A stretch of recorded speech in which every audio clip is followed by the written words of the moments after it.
Rather than have their country invaded, German military leaders seek an armistice, an immediate ceasefire that will give the warring parties time to sit down and talk. Almost a year earlier, Wilson had presented his plan for a just peace. When Wilson described why the United States was fighting, one of the slogans he developed was that the United States was fighting this war to end all wars. He said that the United States was fighting to make the world safe for democracy.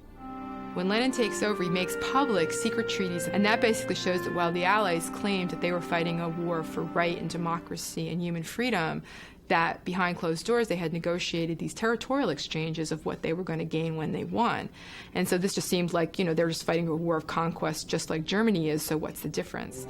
And Lenin challenges the world to make its war aims clear, and Wilson steps up with the 14 points.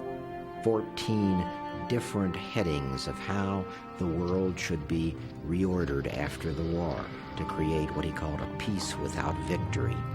And what he meant by that was that the world after the war would differ from the world before by ending these secret alliances, these secret treaties.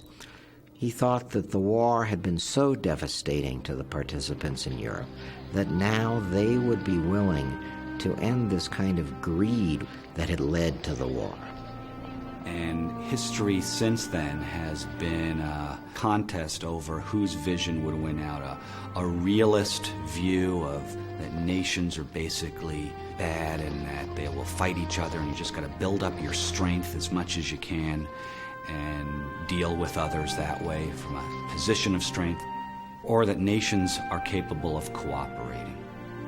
That is, everyone looking out for everyone else's interest through a general international organization, an organization which came to be called the League of Nations. That was the centerpiece of Wilson's program. That's Wilsonianism, or liberal internationalism, based on an arbiter, on an organization that could lift itself outside the realm of nations and alliances and make policy decisions, or at least assess and judge and hand down decisions on which nation was right or wrong in a conflict. Even when the 14 points were first issued, Britain and France were not supportive. They're not fighting for just high principles. They are fighting to defeat Germany, and they want a peace of vengeance against Germany, and they're fighting for territory. They expect German colonies to be transferred to them when the war is over, and they expect Germany to pay.